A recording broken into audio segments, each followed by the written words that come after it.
11장 솔로몬이 하느님에게서 돌아서다. 솔로몬 임금은 파라오의 딸뿐 아니라 모압 여자와 암몬 여자, 에돔 여자와 시돈 여자, 그리고 히타이트 여자 등 많은 외국 여자를 사랑하였다. 이들은 주님께서 일찍이 이스라엘 자손들에게 이렇게 경고하신 민족의 여자들이었다. 너희는 그들과 관계를 맺지 말고 그들도 너희와 관계를 맺지 못하게 하여라. 그들이 반드시 너희 마음을 그들의 신들에게 돌려놓을 것이기 때문이다. 그런데도 솔로몬은 그들과 사랑에 몰두하였다. 솔로몬에게는 왕족 출신 아내가 700명, 후궁이 300명이나 있었다. 그 아내들은 그의 마음을 돌려놓았다. 솔로몬이 늙자 그 아내들이 그의 마음을 다른 신들에게 돌려놓았다. 그의 마음은 아버지 다윗의 마음만큼 주 그의 하느님께 한결같지는 못하였다. 솔로몬은 시돈인들의 신 아스타롯과 암몬인들의 혐오스러운 우상 밀콤을 따랐다. 이처럼 솔로몬은 주님의 눈에 거슬리는 악한 짓을 저지르고 자기 아버지 다윗만큼 주님을 온전히 추종하지는 않았다. 그때의 솔로몬은 예루살렘 동쪽 산 위에 모압의 혐오스러운 우상 크모스를 위하여 산당을 짓고 암몬인들의 혐오스러운 우상 몰록을 위해서도 산당을 지었다. 이렇게 하여 솔로몬은 자신의 모든 외국인 아내를 위하여 그들의 신들에게 향을 피우고 제물을 바쳤다. 주님께서 솔로몬에게 진노하셨다. 그의 마음이 주 이스라엘의 하느님에게서 돌아섰기 때문이다. 그분께서는 그에게 2번이나 나타나시어 이런 일, 곧 다른 신들을 따르는 일을 하지 말라고 명령하셨는데도 임금은 주님께서 명령하신 것을 지키지 않았던 것이다. 그리하여 주님께서 솔로몬에게 이렇게 말씀하셨다. 네가 이런 뜻을 품고 내 계약과 내가 너에게 명령한 규정들을 지키지 않았으니 내가 반드시 이 나라를 너에게서 떼어내어 너의 신하에게 주겠다. 다만 네 아버지 다윗을 보아서 네 생전에는 그렇게 하지 않고 네 아들의 손에서 이 나라를 떼어내겠다. 그러나 이 나라 전체를 떼어내지는 않고 나의 종 다윗과 내가 뽑은 예루살렘을 생각하여 한 지파만은 네 아들에게 주겠다. 솔로몬의 적들. 그리하여 주님께서는 에돔 사람 하닷을 솔로몬의 적대자로 일으키셨다. 하닷은 에돔의 왕손이었다. 전에 다윗이 에돔에 있을 때 군대의 장수 요압이 살해당한 이들을 묻으러 올라갔다가 에돔 남자들을 모두 쳐 죽인 일이 있었다. 요압과 온 이스라엘은 에돔 남자들을 모두 전멸시킬 때까지 6달 동안 거기에 머물렀다. 그러나 하닷은 자기 아버지의 신하인 몇몇 에돔 사람들과 더불어 이집트로 달아났다. 그때의 하닷은 어린 소년이었다. 그들은 미디안을 떠나 파란에 이르렀다. 그리고 파란에서 장정 몇 사람을 데리고 이집트로 그곳 이집트 임금 파라오를 찾아갔다. 파라오는 그에게 집을 주고 양식을 대주겠다고 약속한 다음 땅도 주었다. 하닷이 파라오의 눈에 썩 들어 파라오는 자기 처제 곧 타흐프네스 왕비의 동생을 그에게 아내로 주었다. 타흐프네스의 동생은 하닷에게 아들 그누밧을 낳아주었는데 이 아들을 타흐프네스가 파라오의 궁에서 길렀다. 그리하여 그누밧은 파라오의 궁에서 파라오의 왕자들과 더불어 지냈다. 하닷은 다윗이 자기 조상들과 함께 잠들고 군대의 장수 요압도 죽었다는 소식을 이집트에서 듣고는 파라오 임금에게 제 고향으로 돌아가게 저를 보내주십시오 하고 청하였다. 그러자 파라오는 나와 함께 있으면서 무엇이 부족하여 네 고향으로 가려고 애쓰느냐 하고 물었다. 하닷은 부족한 것은 없습니다만 제발 저를 보내주십시오 하고 간청하였다. 하느님께서는 또 엘야다의 아들 르존을 솔로몬의 적대자로 일으키셨다. 그는 자기 주군인 초바 임금 하닷 에제르를 버리고 달아난 자다. 그는 사람들을 모아 약탈 때의 두목이 되었는데 다윗이 그들을 죽였다. 그러자 르존은 다마스쿠스로 가서 거기에 정착하고는 다마스쿠스의 임금이 되었다. 르존은 솔로몬이 살아있는 동안 내내 이스라엘에 대적하여 하닷이 일으킨 재앙에 재앙을 더하였다. 그는 아람의 임금이 되어 이스라엘을 멸시하였다. 예로보암의 반란을 예고하다.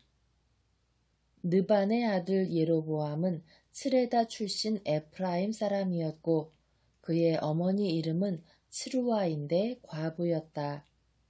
그는 솔로몬의 신하였는데 임금에게 반기를 들었다.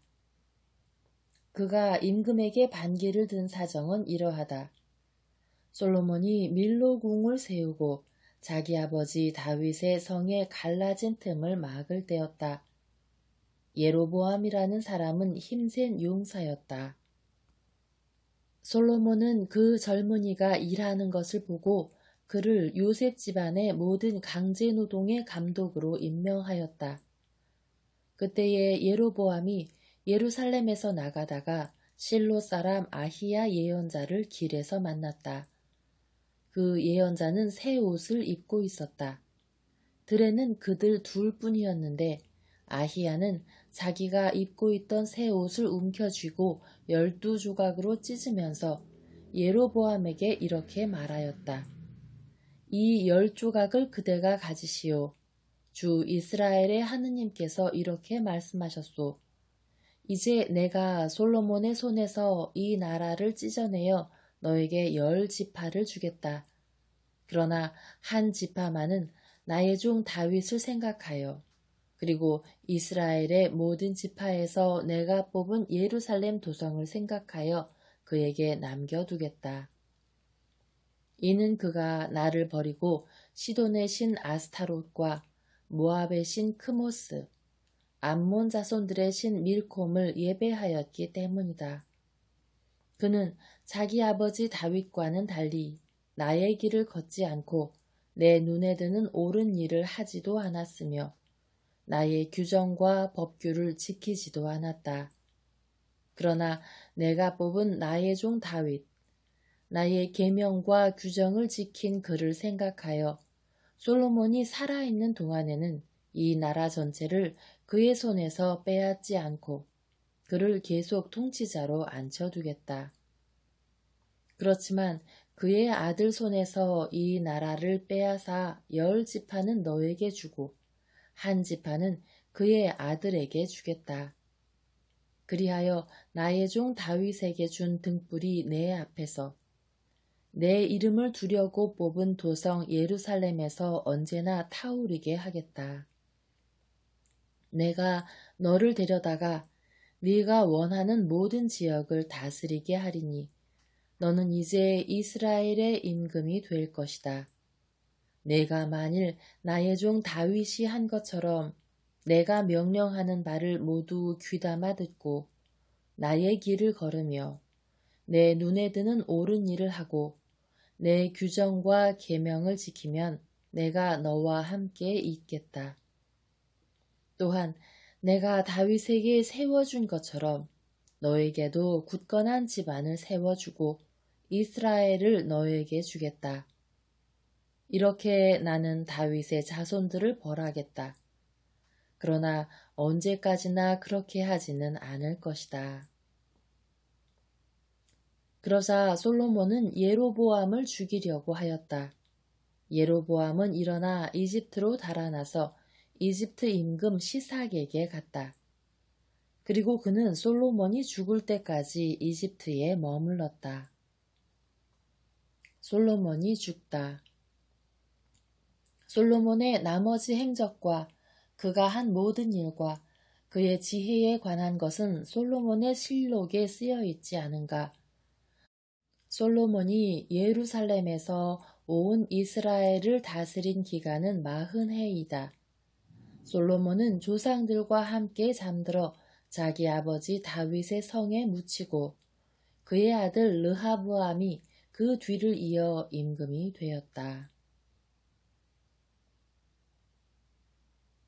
12장 북쪽 지파들이 반기를 들다. 르하브암은 스켐으로 갔다.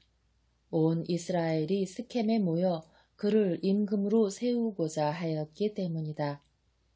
느밧의 아들 예로보암은 솔로몬 임금을 피하여 이집트로 달아나 있다가 거기에서 이 소식을 들었다.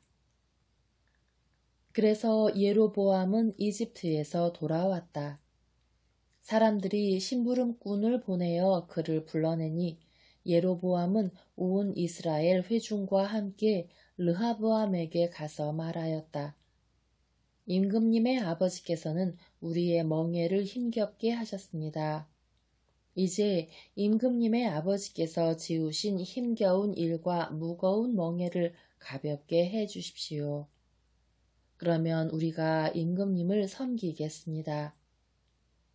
그러자 르하브암은 그들에게 돌아갔다가 사흘 뒤에 다시 나에게 오시오 하고 말하였다.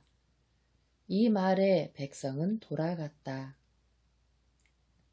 르하브암 임금은 자기 아버지 솔로몬이 살아있을 때에 그를 받들던 원로들을 불러 저 백성에게 어떻게 대답해야 할지 의견을 듣고 싶소 하고 의논하였다. 그러자 그들이 대답하였다. 오늘 임금님께서 저 백성의 종이 되어 그들을 섬기고자 하시면 그들에게 좋은 말씀으로 대답해 주십시오.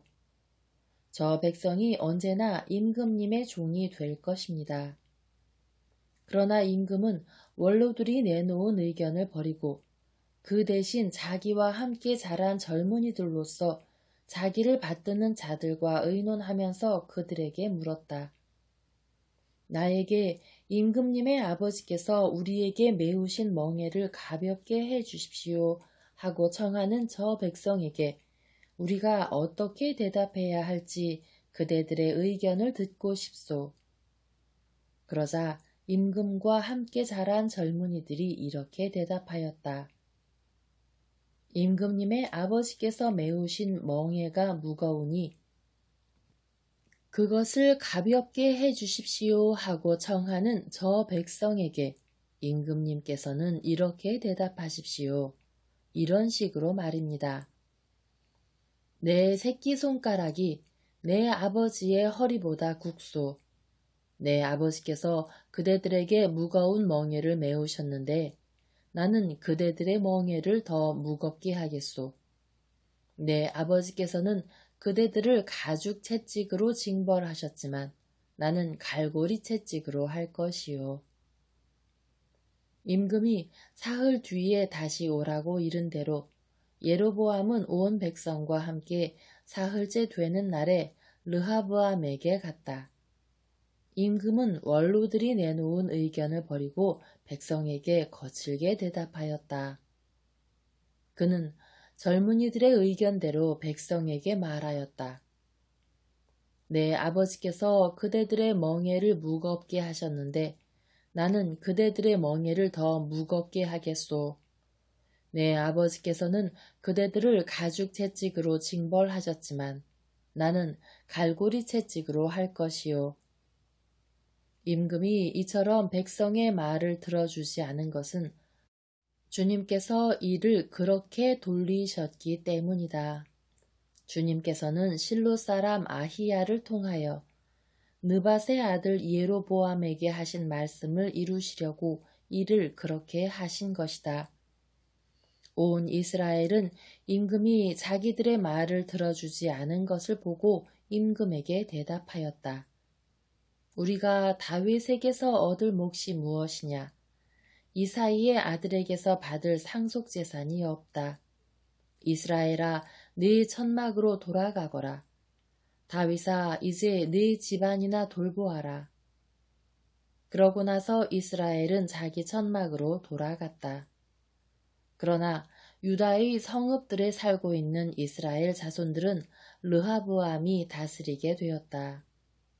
르하브암 임금이 부역감독 아도람을 보내자 온 이스라엘은 돌을 던져 그를 죽여버렸다.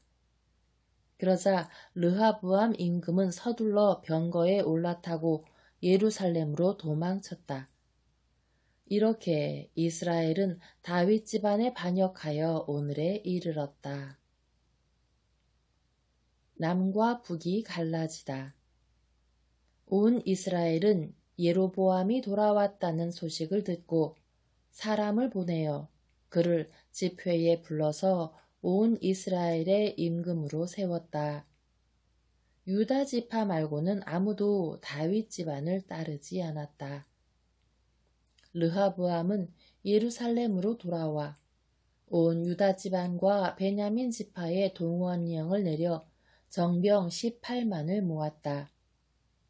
이스라엘 집안과 싸워 솔로몬의 아들 르하브암의 왕권을 되찾으려는 것이었다. 그런데 하느님의 사람 스마야에게 하느님의 말씀이 내렸다. 유다 임금 솔로몬의 아들 르하브암과 온 유다와 베냐민 집안과 나머지 백성에게 이렇게 말하여라. 주님이 이렇게 말한다. 너희는 동족인 이스라엘 자손들에게 올라가 그들과 싸워서는 안 된다. 저마다 집으로 돌아가거라. 이렇게 된 것은 나의 뜻이다. 그러자 그들은 주님의 말씀을 듣고서 모두 주님 말씀대로 돌아갔다.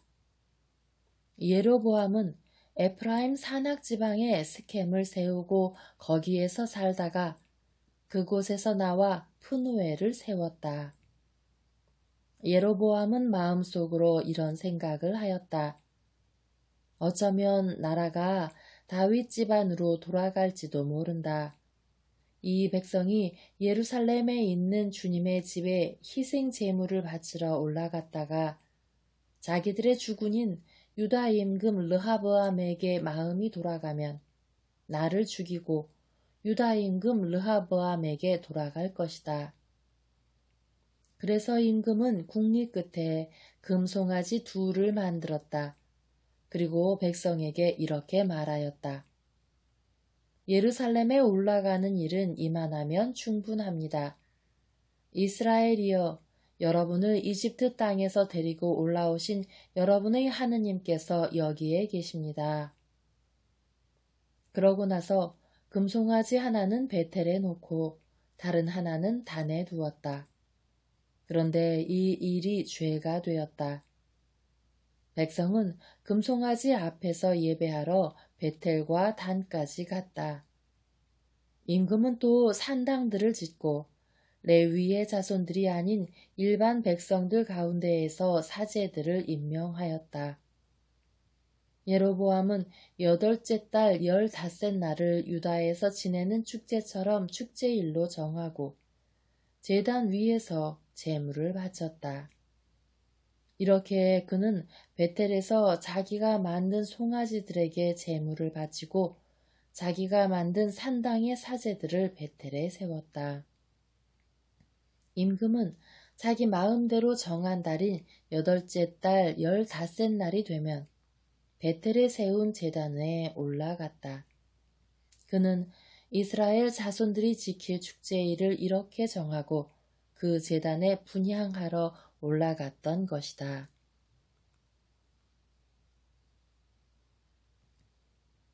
13장 베텔의 제단이 무너지다.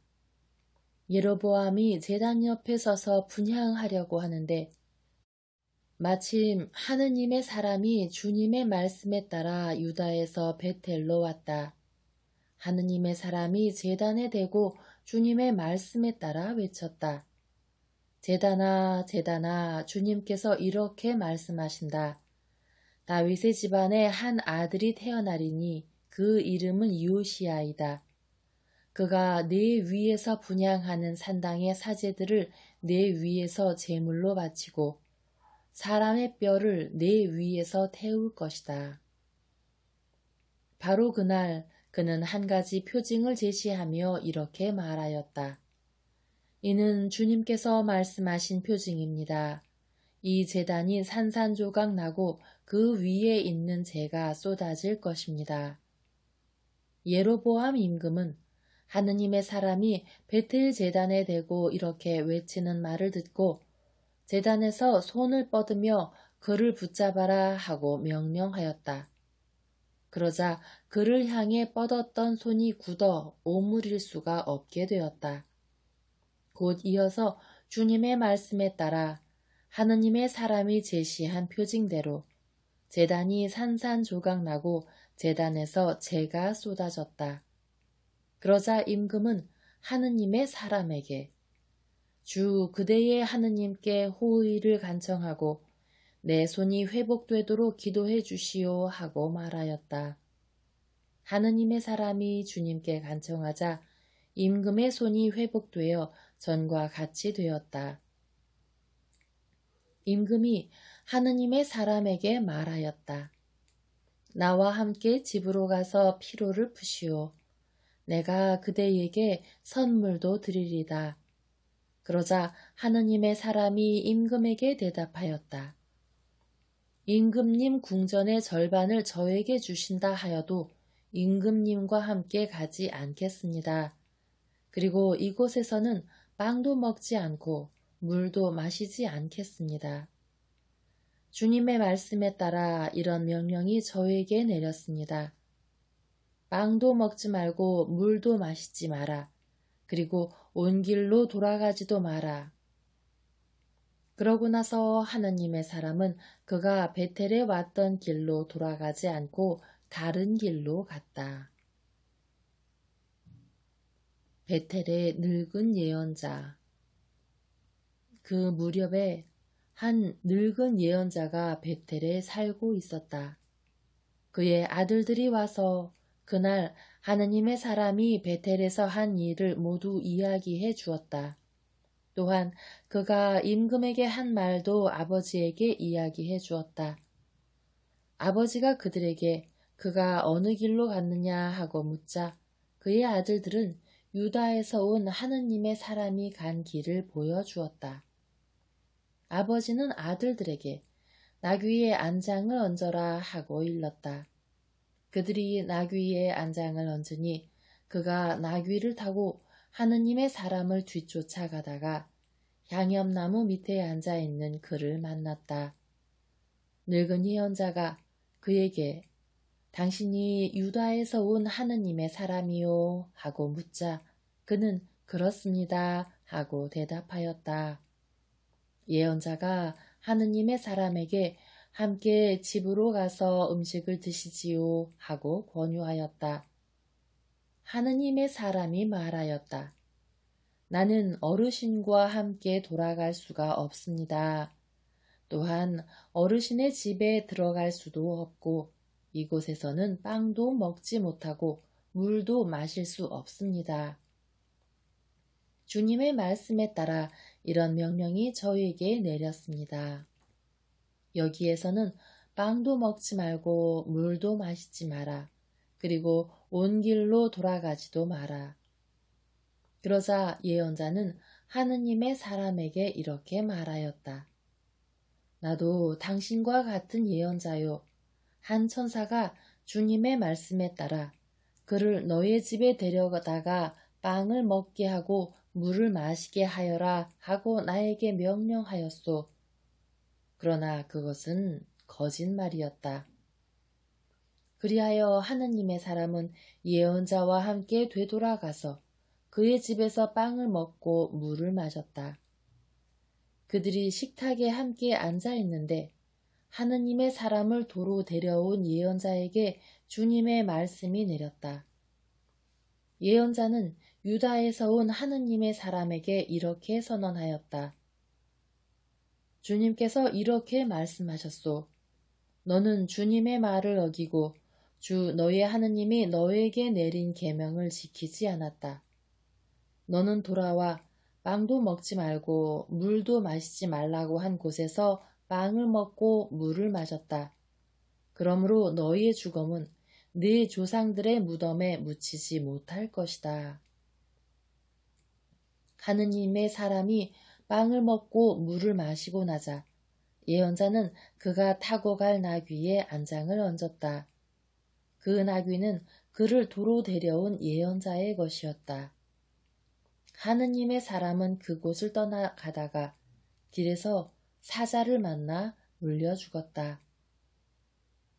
그 죽음은 길에 내던져진 채로 있었는데 나귀가 그 곁에 서 있고 사자도 그 곁에 서 있었다.